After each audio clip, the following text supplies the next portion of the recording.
আগামী বছরে এপ্রিলের প্রথমার্ধে জাতীয় নির্বাচন। ঈদ উল আজহা উপলক্ষে জাতির উদ্দেশ্যে ভাষণের প্রধান উপদেষ্টার ঘোষণা।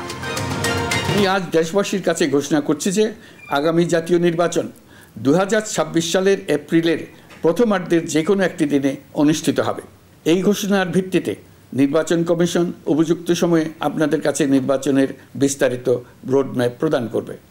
প্রধান উপদেষ্টার ভাষণ নিয়ে রাজনৈতিক দলের মিশ্র প্রতিক্রিয়া। জাতির প্রত্যাশা পূরণ হয়নি বললেন সালাউদ্দিন আহমদ।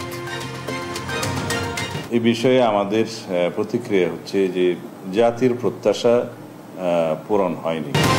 পবিত্র ঈদ উল আজহা আজ প্রধান জামাতের জন্য প্রস্তুত জাতীয় ঈদগাহ। একসঙ্গে নামাজ আদায় করবেন 35,000 মুসল্লি। প্রিয়জনের কাছে যেতে এখনো বাড়ির পানে ছুটছে মানুষ। বিভিন্ন মহাসড়কে যানজট, রেল ও নৌপথে নেই ভোগান্তি। এবং বেচাকেনার জমজমাট রাজধানীর পশুহাট। শেষ সময়েও দর নিয়ে ক্রেতা অসন্তোষ কাটেনি। ভালো দাম পেয়ে খুশি বিক্রেতারা।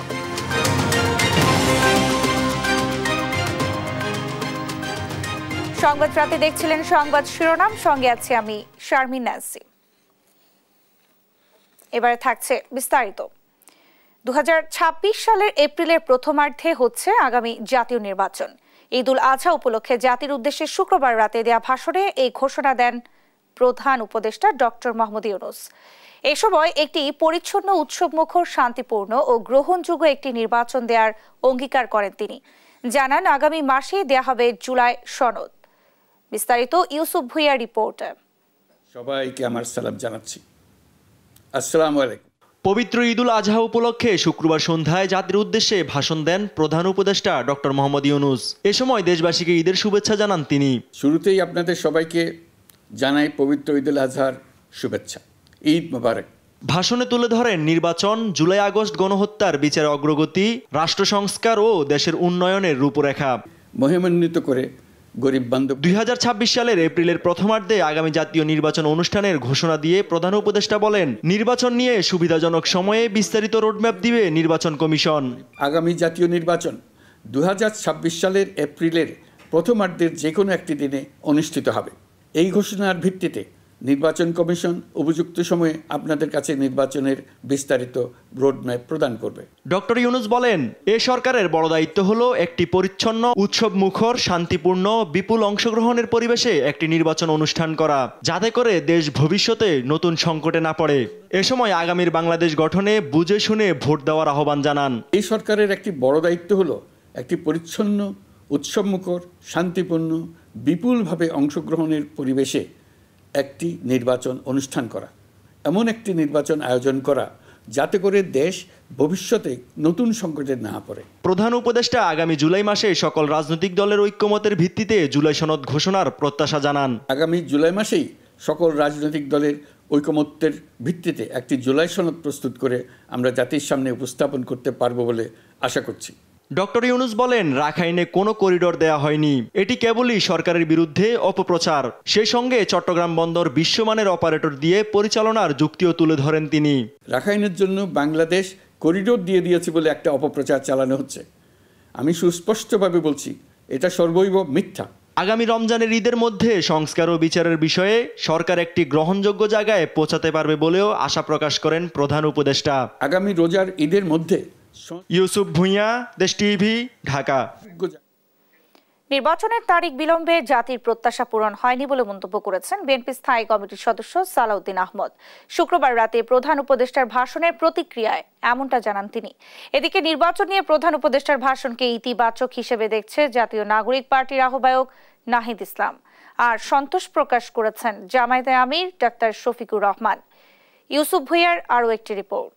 আগামী জাতীয় নির্বাচন 2026 সালের এপ্রিলের প্রথমার্ধের যে কোনো একটি দিনে অনুষ্ঠিত হবে। 2026 সালের প্রথমার্ধে আগামী জাতীয় নির্বাচন অনুষ্ঠানের ঘোষণার পর বিএনপির স্থায়ী কমিটির সদস্য সালাউদ্দিন আহমদ বলেন, প্রধান উপদেষ্টা যে ঘোষণা দিয়েছে তাতে জাতির প্রত্যাশা পূরণ হয়নি। জাতীয় সংসদ নির্বাচনের একটা সুনির্দিষ্ট সময় ঘোষণা করেছেন।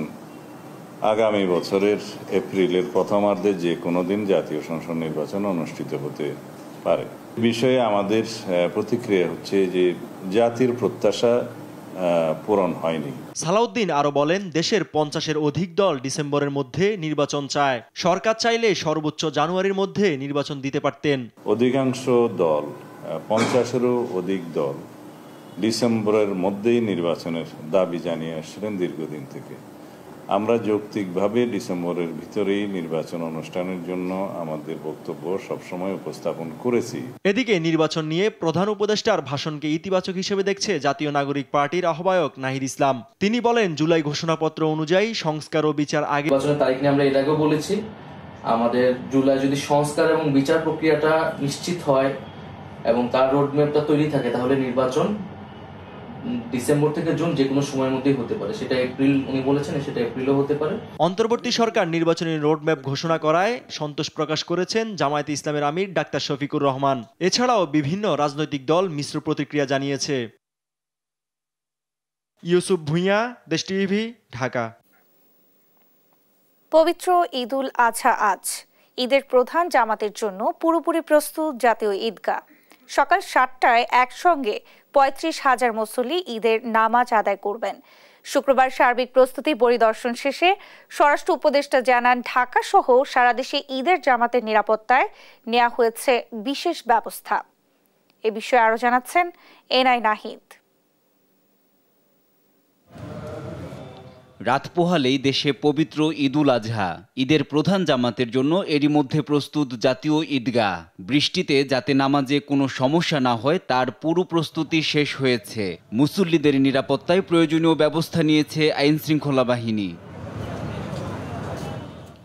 শুক্রবার সকালে জাতীয় ঈদগাহ পরিদর্শন করেন ডিএমপি কমিশনার শেখ মোহাম্মদ সাজ্জাদ আলী। জানান, ঈদ জামাত ঘিরে নিরাপত্তা নিয়ে কোনো হুমকি বা আশঙ্কা নেই। জাতীয় ঈদগাহ, বাইতুল মোকরাম জাতীয় মসজিদ এবং ঢাকার অন্যান্য স্থানে অনুষ্ঠিতব্য ঈদ জামাতের সার্বিক নিরাপত্তা নিশ্চিত করতে ঢাকা মেট্রোপলিটন পুলিশ একটি সমন্বিত, সুদৃঢ় ও নিশ্চিত নিরাপত্তা ব্যবস্থা গ্রহণ করেছে। জাতীয় ঈদগাহ পরিদর্শন করেছেন স্বরাষ্ট্র উপদেষ্টা জাহাঙ্গীর আলম চৌধুরীও। জানান, ঢাকা সহ সারা দেশে ঈদের জামাতে নিরাপত্তায় আইনশৃঙ্খলা বাহিনী কাজ করছে। আমাদের এখানে পর্যাপ্ত নিরাপত্তা ব্যবস্থা নেওয়া হয়েছে। প্রায় 500 পেট্রোল রাখা হচ্ছে, অলি গলি সব জায়গায় কভার করা হচ্ছে। এবং এই ক্ষেত্রে আমি আপনাদেরও সহযোগিতা কামনা করব। যদি কোথাও কোনো ধরনের কোনো ইনফরমেশন পান, আপনারা নিকটবর্তী থানার সাথে সাথে জানাবেন, আমরা অবশ্যই ব্যবস্থা নেব। আর ফাঁকা ঢাকায় রাস্তাঘাট ও বাসাবাড়িতে চুরি ছিনতাই রোধে এলাকা ভিত্তিক বিশেষ ব্যবস্থা নেওয়া হয়েছে। নিয়মিত টহলের পাশাপাশি অনাকাঙ্ক্ষিত ঘটনা রোধে গোয়েন্দা নজরদারি অব্যাহত রেখেছে র্যাব। রাজধানী ঢাকা সহ সারা দেশে ঈদের ছুটিতে যাওয়া মানুষের বাসস্থান, কর্মস্থল, শপিং মল সহ অন্যান্য সবগুলো স্থানে চুরি ও ডাকাতি প্রতিরোধে র্যাবের নজরদারি ও টহল বৃদ্ধি করা হয়েছে। জাতীয় ঈদগাহে ঈদের নামাজ অনুষ্ঠিত হবে সকাল 7টায়। এখানে একসঙ্গে 35,000 মানুষ ঈদের নামাজ আদায় করবেন। এনআই নাহিদ, দেশ টিভি, ঢাকা। এদিকে সৌদি আরব সহ মধ্যপ্রাচ্যের দেশগুলোর সঙ্গে মিল রেখে শুক্রবার দেশের বিভিন্ন জেলায় ঈদুল আজহা উদযাপন হয়েছে। দুটি ঈদই এভাবে উদযাপন করে আসছেন স্থানীয় মুসলমানরা। সহকর্মীদের পাঠানো তথ্য ছবিতে শামীম হোসেনের রিপোর্ট।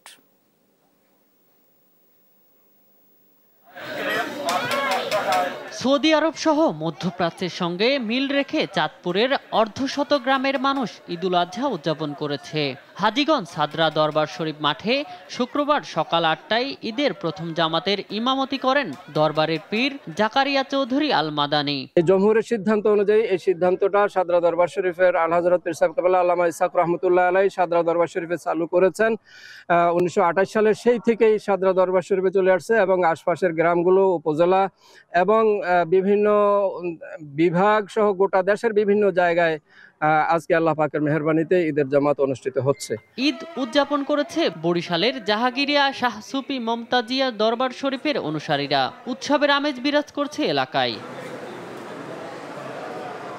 রাজশাহীর পুঠিয়া উপজেলার কৃষ্ণপুর এলাকায় ঈদুল আজহা উদযাপন করে বেশ কয়েকটি পরিবার। শুক্রবার সকাল 7:30 কৃষ্ণপুর মুসলিম জামে মসজিদে ঈদের নামাজ অনুষ্ঠিত হয়। দিনাজপুরে 6 উপজেলায় শুক্রবার ঈদুল আজহার নামাজ আদায় ও পশু কোরবানি করেছেন স্থানীয় মুসল্লিদের একটি অংশ। আজকে পবিত্র ঈদুল আজহার দিন, আমরা এটা বিশ্বাস করে যে সারা দেশে একই দিনে ঈদ হোক, সবাই একসঙ্গে, সব মুসলিমে একসঙ্গে ঈদ করি।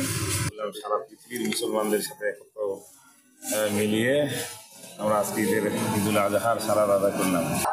গোটা বিশ্বের একদিনে ঈদ হবে, একদিনেই চন্দ্র সূর্য একটা, আমাদের পৃথিবীর নামক গ্রহটার একদিনেই হওয়া উচিত, এটাই নিয়ম। আগেও হয়তো। চাঁপাইনবাবগঞ্জে ঈদের নামাজ ও কোরবানির পর এলাকাগুলোতে উৎসবের আবহ তৈরি হয়। আত্মীয় স্বজন প্রতিবেশীর সঙ্গে ঈদের শুভেচ্ছা বিনিময়ের মধ্য দিয়ে ঈদের আনন্দ ভাগাভাগি করে নেন সবাই। একই সঙ্গে পটুয়াখালী, মৌলভীবাজার, শরীয়তপুর, ময়মনসিংহ সহ দেশের বিভিন্ন জায়গায় ঈদুল আজহা উদযাপন হয়েছে। শামীম হোসেন, নিউজ ডেস্ক, দেশ টিভি। যুক্তরাজ্যের লন্ডনে কিংস্টন এলাকায় ঈদুল আজহার নামাজ আদায় করেছেন বিএনপির ভারপ্রাপ্ত চেয়ারম্যান তারেক রহমান। শুক্রবার ঈদগাহ মাঠে মুসল্লিদের সঙ্গে বসে থাকতে দেখা যায় তাকে। এ সময় তার সঙ্গে বিএনপির বিপুল সংখ্যক নেতাকর্মী নামাজে অংশ নেন। ঈদের নামাজ শেষে সবার সঙ্গে কুশল বিনিময় ও কোলাকুলি করেন তারেক রহমান। ঈদের নামাজে লন্ডনের বিভিন্ন এলাকা থেকে আসা বাংলাদেশি কমিউনিটি ও বিএনপি নেতাকর্মীরা ঈদুল আজহার নামাজ আদায় করেন।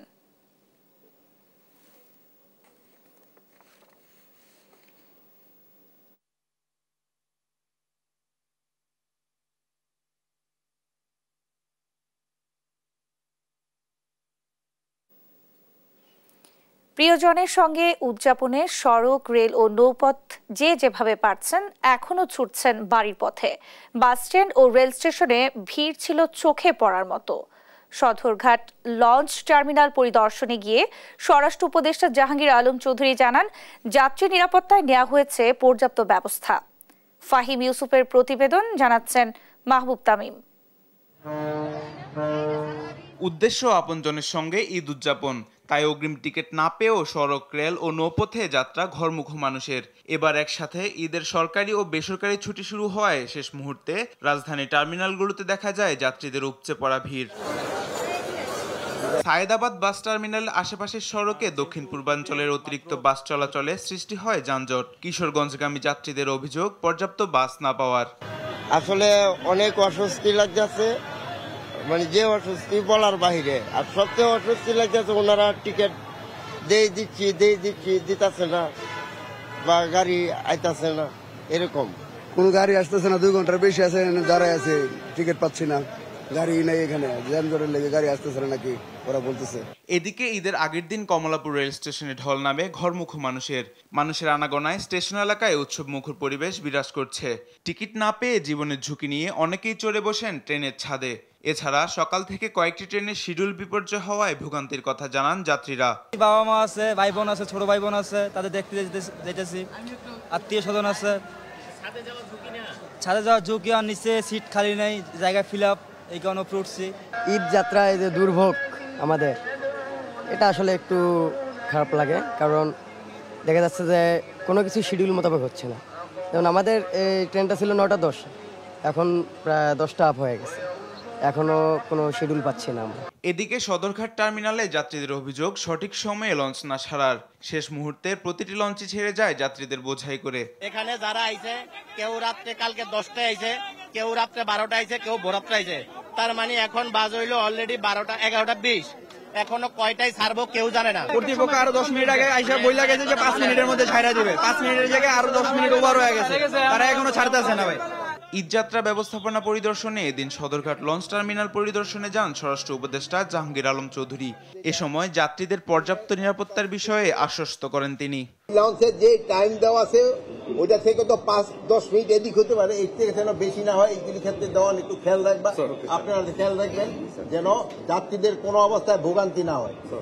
টাইমলি ছেড়ে দিবে, অনেক সময় তারা ওই যাত্রী বেশি নেওয়ার জন্য দেরি করে, এটা কোনো অবস্থায় বরদাস্ত করবেন। টার্মিনালের নিরাপত্তায় নৌ পুলিশের পাশাপাশি টহল দিচ্ছে সেনাবাহিনীও। এছাড়া নিরাপত্তার স্বার্থে প্রতিটি লঞ্চে ঈদের আগে ও পরে 15 দিন 4 জন করে আনসার সদস্য মোতায়েন করা হয়েছে। মাহবুব তামিম, দেশ টিভি, ঢাকা। ঈদে ঘরমুখো মানুষের যাত্রা স্বস্তিদায়ক করতে সরকারের আন্তরিকতায় ঘাটতি ছিল এমন অভিযোগ করেছেন বিএনপির সিনিয়র যুগ্ম মহাসচিব রুহুল কবির রিজভী। শুক্রবার দুপুরে নয়াপল্টনে বিএনপির কেন্দ্রীয় কার্যালয়ের সংবাদ সম্মেলনে এই কথা বলেন তিনি। সরকার আগে থেকে ব্যবস্থা নিলে সড়কে এমন দুর্ভোগ হতো না উল্লেখ করে তিনি বলেন, অতিরিক্ত ভাড়ার সাথে এখনো চাঁদাবাজি ও আগের শাসনামলের দখলদারিত্বের চিত্র সামনে আসছে। মানুষকে শঙ্কামুক্ত করতে সরকারের ব্যাপক কোনো উদ্যোগ নেই জানিয়ে তিনি দ্রুত নির্বাচিত সরকারের তাগিদ দেন। এ সময় ভারতের ক্রমাগত পুশিন ইস্যুতে সরকারের নীরব ভূমিকা নিয়েও প্রশ্ন তোলেন বিএনপির এই জ্যেষ্ঠ নেতা। প্রশাসনিক যে কাজগুলো সেটা ইমপ্লিমেন্ট করবে হচ্ছে আপনার প্রশাসনের কর্মকর্তারা, পুলিশ, সেটা কেন ইমপ্লিমেন্ট হচ্ছে না?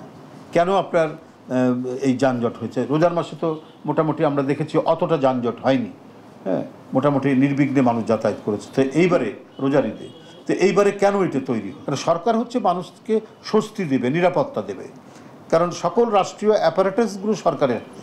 তো সুতরাং যে কোথায় যানজট হতে পারে, কোথায় বোটলনেক হতে পারে, এটা তো হচ্ছে সরকার দেখবে, এবং সরকার দেখে আগে থেকেই সেই ব্যবস্থাগুলো নিলে আজকে এই দুর্ভোগগুলো হতো না। ঈদ উল আজহা ঘিরে ঢাকা মহানগর উত্তর ও দক্ষিণে ঢাকাবাসীর সার্বিক সহযোগিতার জন্য হটলাইন নাম্বার চালু করেছে জাতীয় নাগরিক পার্টি। চামড়া সিন্ডিকেট ভাঙতে ওয়ার্ড ভিত্তিক অস্থায়ী কার্যালয় করার কথা জানিয়েছে দলটির নেতারা। এসব কার্যালয় থেকে চামড়ার মূল্য ঠিকমতো দেয়া হচ্ছে কিনা তা পর্যবেক্ষণ করা হবে।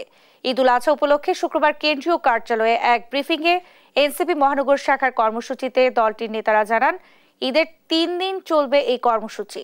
সিটি কর্পোরেশনকে সহযোগিতা, পরিষ্কার পরিচ্ছন্নতা সামগ্রী বিতরণ বিষয়ে সচেতনতা বৃদ্ধিতে কাজ করবে এনসিপি। প্রতিটি ওয়ার্ডে দলীয় প্রতিনিধি দল কর্মসূচি বাস্তবায়ন করবে। যদি প্রতিটি ওয়ার্ড ভিত্তিক সিটি কর্পোরেশন কিংবা সরকার ব্যবস্থাপনায় চামড়া সংগ্রহ এবং সংরক্ষণ কেন্দ্র গড়ে তোলা না হয়, তাহলে আমরা মনে করি যে চামড়ার যে সিন্ডিকেট সেটি ভাঙা সম্ভব হবে না, এবং চামড়ার যে সঠিক মূল্য সেটি আসলে দেওয়া সম্ভব হবে না। শেষ মুহূর্তেও জমজমাট রাজধানীর পশুর হাটগুলো। গরু বিক্রি করে ফিরেও যাচ্ছেন অনেক ব্যাপারী ও পালনকারীরা। ভারতীয় গরু এবার না আসায় ভালো দাম পেয়ে খুশি তারা। আর শেষ দিনেও দর নিয়ে অসন্তোষ ক্রেতাদের মাঝে। এ বিষয়ে আরো জানাচ্ছেন এম এ আসিম। রাত পোহালেই ঈদ, তাই হাট যাচাই আর দর কষাকষি শেষ করে এবার কুরবানির পশু কেনায় ব্যস্ত রাজধানীবাসী। শেষ মুহূর্তেও হাটে ছোট ও মাঝারি আকারের গরুর চাহিদা বেশি। এবার ভারতীয় গরু না আসায় দেশীয় গরুর বেচাকেনা ভালো দামে গরু বিক্রি করে একদিন আগেই হাট ছেড়েছেন অনেক পাইকার। তবে দর নিয়ে ক্রেতা অসন্তোষ ছিল শেষ দিনেও।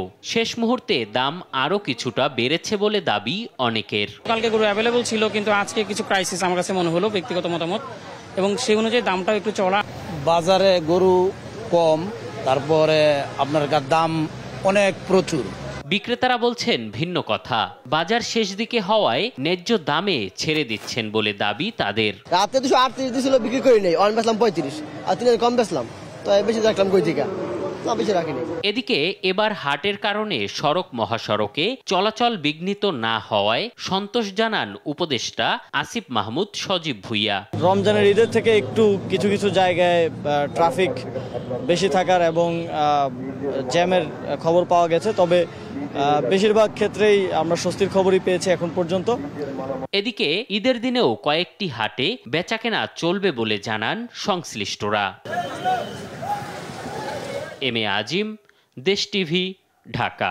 ঈদের দিন শনিবার ঢাকায় তেমন বৃষ্টিপাতের সম্ভাবনা নেই। চট্টগ্রাম ও সিলেট বিভাগের কোথাও কোথাও অল্প পরিমাণে বৃষ্টি হতে পারে। 7 থেকে 11 জুন তাপমাত্রা থাকবে প্রায় একই রকম। 12 জুন থেকে আবারও বাড়বে বৃষ্টিপাত। এছাড়া চলতি মাসে আরেকটি লঘুচাপের আভাসও দিয়েছে আবহাওয়া অফিস। আরো জানাচ্ছেন সাবরিনা মজুমদার। কয়েকদিন ধরে প্রকৃতিতে চলছে রোদ বৃষ্টির খেলা। কখনো মুষলধারে বৃষ্টি, তো পরক্ষণে রোদ। শুক্রবার রোদের উকিতে প্রকৃতি যেন হয়ে উঠেছে সতেজ। গাছে গাছে সবুজে প্রাণোচ্ছল সজীবতা প্রকৃতিতে প্রশান্তি বাড়িয়েছে বহুগুণ। শনিবার ঈদুল আজহার দিন আবহাওয়া কেমন থাকবে এ নিয়ে যারা চিন্তিত তাদের জন্য স্বস্তির খবর দিয়েছে আবহাওয়া অফিস। সিলেট ও চট্টগ্রাম বিভাগে হালকা বৃষ্টিপাত হতে পারে, আর ঢাকা সহ অন্যান্য জেলায় বৃষ্টির কোনো সম্ভাবনা নেই। 3 দিন আবহাওয়ার যে অবস্থা সামগ্রিকভাবে সেটা প্রায় একই রকম থাকার সম্ভাবনা রয়েছে, অর্থাৎ সিলেট, চট্টগ্রাম এবং ঢাকার পূর্বাঞ্চল ব্যতীত উল্লেখযোগ্য বৃষ্টিপাতের সম্ভাবনা সারা দেশে তেমন নেই। আবহাওয়া অফিস বলছে 12 জুন থেকে আবারও শুরু হবে বৃষ্টিপাত, তবে এ মাসে বন্যা ও ঝড়ের সম্ভাবনা নেই। সামগ্রিকভাবে দেশে বৃষ্টিপাত এমনিতে কম থাকার সম্ভাবনা রয়েছে, কিন্তু আমরা যেটা দেখতে পাচ্ছি যে দ্বিতীয় সপ্তাহ থেকে তৃতীয় সপ্তাহ এই সময়ের মধ্যে সমুদ্রে লঘুচাপ তৈরি হতে পারে। তো এটার প্রভাবে বাংলাদেশের উপকূলীয় অঞ্চল সহ সারা দেশের অনেক জায়গাতেই বৃষ্টিপাত হতে পারে। তাহলে সেক্ষেত্রে বৃষ্টিপাতের যে সামগ্রিক অবস্থা সেটা স্বাভাবিক পর্যায়ে থাকার সম্ভাবনা রয়েছে। দেশের আপস্ট্রিমে খুব ভারী বর্ষণের সম্ভাবনা ওইভাবে আমরা দেখছি না। আমরা বলতে পারি যে বন্যার ক্ষেত্রেও সেই রকম আশঙ্কা আমরা দেখছি না। ঈদের দিন থেকে পরের 5 দিন তাপমাত্রা প্রায় একই রকম থাকবে বলেও জানিয়েছে আবহাওয়া অফিস। সাবিনা মজুমদার, দেশ টিভি, ঢাকা। ঈদুল আজহায় পশু কোরবানির অপরিহার্য উপকরণ ছুরি ও চাপাতি, তাই হাতুড়ি আর লোহার টুংটাং শব্দে মুখর কামারপাড়া। শেষ সময়ে কোরবানির সরঞ্জামাদি কিনতে ক্রেতার সমাগম থাকলেও হয়নি আশানুরূপ বেচাকেনা। এদিকে কোরবানির পশুর খাদ্য, চাটাই সহ বিভিন্ন সরঞ্জাম বিক্রি চলছে জমজমাট। রাজধানী ঘুরে রিপোর্ট করেছেন জান্নাতুল মোহনা।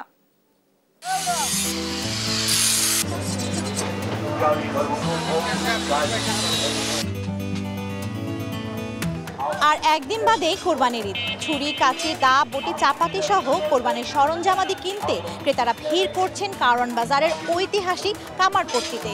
কেমন বেচাকেনা চলছে, সরঞ্জামাদির দাম কেমন এবং ক্রেতা সমাগম জানতে আজ আমরা ঘুরে দেখব কামারপট্টি। ছুরি আছে, ভালো হলে 1000 টাকা, নর্মাল হলো 400-500 টাকার মতো। বড়ি হলো কেজি হিসাবে 800 টাকা কেজি। লেলিহান আগুনের শিখায় লোহা পুড়িয়ে তৈরি করা হচ্ছে ছুরি, দা, বটি, চাপাতি। এখানে কেউ কেনেন নতুন সরঞ্জাম, কেউ আবার পুরনো সরঞ্জামে দিচ্ছেন শান। পশু কোরবানির পাশাপাশি মাংস কাটার জন্য এসব কিনতে কামারের দোকানে ভিড় জমাচ্ছেন সাধারণ মানুষ। এবছর দাম নাগালেই বলছেন ক্রেতারা। গতবার চেয়ে এবার দাম একটু কম আছে। গতবারে 1 পিস নিতে গেছি পরে 500 টাকা, এবার 2 পিস কিনছি 650 টাকা দিয়ে। আদার মূল্য যেটা আছে মোটামুটি ভালোই আছে, খারাপ না, হয়তো 100 টাকা বেশি আর কি। দাম আপনার গতবার থেকে নিয়ন্ত্রণে আছে, দাম বেশি না। তবে কিছুটা মন খারাপ বিক্রেতাদের। বিগত বছরের তুলনায় এবার ক্রেতা সমাগম কম বলে অভিযোগ তাদের। এবছরে মানুষের সংখ্যা অনেক কম, কুরবানি দেওয়ার লোক বেশি নাই।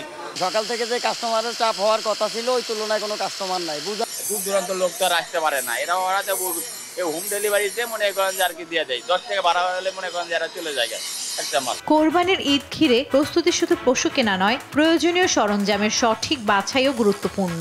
রাজধানীর কামারপাড়া সেই চাহিদা পূরণে প্রতিবারের মতো এবারও প্রস্তুত। এখন শুধু অপেক্ষা পবিত্র ঈদের দিনের।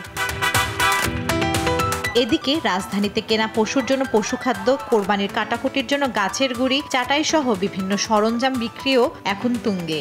যে যার মতো এসব সামগ্রী সংগ্রহ করছেন। জান্নাতুল মোহনা, দেশ টিভি, ঢাকা। সীমান্তে পোষেন এবং কোরবানির চামড়া ভারতে পাচার প্রতিরোধে বিজিবি সর্বোচ্চ সতর্ক অবস্থানে রয়েছে। ময়মনসিংহে বিজিবির ৩৯ ব্যাটালিয়নের অধিনায়ক মেহেদী হাসান জানিয়েছেন, এ নিয়ে জনসচেতনতা তৈরি সহ নানা উদ্যোগ নিয়েছে BGB. Cumilla sector commander colonel Rezaul Kabir জানান, চোরাচালান প্রতিরোধে বিজিবি সর্বোচ্চ সতর্ক রয়েছে। সীমান্ত জুড়ে বাড়ানো হয়েছে টহল ও গোয়েন্দা নজরদারি। বেনাপোল ৪৯ বিজিবি ব্যাটালিয়নের অধিনায়ক লেফটেন্যান্ট কর্নেল সাইফুল্লাহ সিদ্দিকী জানিয়েছেন, শূন্য লাইন সহ সবখানে রাত দিন পেট্রোলিং করা হচ্ছে। সীমান্ত রক্ষার পাশাপাশি চোরাচালান বিরোধী অভিযানে বিজিবি সবসময় সদা জাগ্রত রয়েছে। বর্ডার গার্ড বাংলাদেশের দিক নির্দেশনায় চোরাচালান রোধে জিরো টলারেন্স যে নীতি আছে, এই নীতির আলোকে আমরা সর্বদা কার্যক্রম পরিচালনা করে আসছি। গরু চোরাচালান প্রতিরোধে আমরা বর্ডারে পর্যাপ্ত পরিমাণে টহল বৃদ্ধি করেছি, গোয়েন্দা নজরদারি বৃদ্ধি করেছি। দেশের অন্যতম চামড়া আড়ত কুষ্টিয়ার ব্যবসায়ীরা পড়েছেন নানা সংকটে। আগের মতো নেই তেমন শ্রমিকের আনাগোনা, নেই ব্যবসায়ীদের প্রস্তুতিও। মহাজনের কাছ থেকে পাওনা টাকা তুলতে না পেরে অর্থ সংকটে পড়েছে তারা। তাই এবছর কুষ্টিয়ার চামড়া কেনা বেচায় শঙ্কা থেকে যাচ্ছে। নাহিদ হাসান তিতাসের রিপোর্ট। এবছর সরকার ঢাকায় প্রতি বর্গফুট লবণযুক্ত গরুর চামড়ার দাম নির্ধারণ করেছে ৬০ থেকে ৬৫ টাকা। ঢাকার বাইরে যা নির্ধারণ করা হয়েছে ৫৫ থেকে ৬০ টাকা। আর ছাগলের চামড়ার মূল্য নির্ধারণ করা হয়েছে ২২ থেকে ২৭ টাকা। তবে সরকারের নির্ধারিত এ দাম নিয়ে খুশি নয় কুষ্টিয়ার চামড়া ব্যবসায়ীরা। তারা বলছেন, লবণের দাম ও শ্রমিকের মজুরি বৃদ্ধি পাওয়ায় ব্যয় বেড়েছে কয়েক গুণ, সেই তুলনায় বাড়েনি চামড়ার দাম। ফলে চরম বিপাকে পড়েছেন তারা। খরচ খরচা দিয়ে লাভটা খুব একটা হবে না, তাতে লবণের দাম বেশি, তারপর এক একটা লেবারের দাম বেশি। চামড়ার যে টাকাটা সরকার লোন দেয় ট্যানারিওয়ালাদের, এই টাকাটা আমাদের লোন দেওয়া উচিত। কাঁচা চামড়া সংগ্রহ করি এই কাঁচা চামড়া ব্যবসায়ীরা, কিন্তু অথচ পাই হচ্ছে ট্যানারি মালিকরা। ফুট বলে দেশে আন্দাজের উপর ফুট, আমি হয়তো বলবো যে হলো 22 ফুট, সে বলবে 18 ফুট, তাহলে কিভাবে হবে? এদিকে দীর্ঘদিন ধরে ট্যানারি মালিকদের কাছ থেকে পাওনা টাকা না পাওয়াই চরম অর্থ সংকটেও রয়েছে চামড়া ব্যবসায়ীরা। তাই এবছর চামড়া বেচা কিনা নিয়ে দেখা দিয়েছে শঙ্কা। এই 2015 সালে থেকে আমরা এখন পর্যন্ত টাকা পাই না। আমরা পুরা ব্যবসা বাণিজ্য বন্ধ, একবার পুরা পথে নেমে গেছি। আমরা তো আশা করি, প্রত্যাশা করি, আমরা যারা অন্তত এই ব্যবসা করে খাই, অন্তত এই ব্যবসাটা ভালো হোক, আমাদের পেমেন্টটা ভালো হোক, বিক্রিটা ভালো হোক। সারা বছর আমাদের ব্যবসা নেই, এই কুরবানিতে ব্যবসা করি, মাল দিয়ে আসি ট্যানারিতে, ট্যানারিটা টাকা দেয় না সারা বছর, আমাদের আরো বন্ধই রাখা লাগে। কর্মচারী নাই, ঈদের সময় কর্মচারীর একটা সমস্যা হয় আমাদের। তবে এবছর কুষ্টিয়ায় চামড়া সংরক্ষণ ও ক্রয় বিক্রয়ে ব্যবসায়ীদের সহযোগিতার আশ্বাস জেলা প্রশাসকের। আর পাচার রোধে বিজিবির পক্ষ থেকেও নেওয়া হয়েছে সব ধরনের ব্যবস্থা। চামড়ার যেন ম্যানেজমেন্টটা সঠিকভাবে হয়, সেই জন্য আমরা অলরেডি মিটিং করেছি এবং এ ব্যাপারে আমরা সোচ্চার আছি। প্রয়োজনীয় স্থানে ভ্রাম্যমাণ চেকপোস্ট ও মোবাইল টহল মোতায়েন করা হয়েছে। এছাড়া চামড়া পাচার প্রতিরোধে স্থানীয় প্রশাসন ও আইন শৃঙ্খলা রক্ষাকারী বাহিনীর সাথে সমন্বয় করে যৌথ অভিযানের পরিকল্পনা ও প্রস্তুতি সম্পন্ন করা হয়েছে। এ খাতের চলমান সংকট মেটানো না গেলে এবার জেলায় কোরবানির পশুর চামড়া অবিকৃত পড়ে থাকতে পারে বলে আশঙ্কা করছেন এখানকার ব্যবসায়ীরা। নাহিদ হাসান তিতাস, দেশ টিভি। পবিত্র ঈদুল আজহা উপলক্ষে ঢাকা কেন্দ্রীয় কারাগার কেরানীগঞ্জে দুস্থ বন্দীদের জন্য লুঙ্গি এবং টি শার্ট বিতরণ করা হয়েছে। শুক্রবার সকালে কারাবন্দীদের জন্য 600 লুঙ্গি এবং 850 টি শার্ট বিতরণ করেছে কারা কর্তৃপক্ষ। এই সময় উপস্থিত ছিলেন ঢাকা কেন্দ্রীয় কারাগারের সিনিয়র জেল সুপার জনাব সুরাইয়া আক্তার এবং জেলার AKAM মাসুম, ডেপুটি জেলার দেলোয়ার জাহান ও অন্যান্যরা।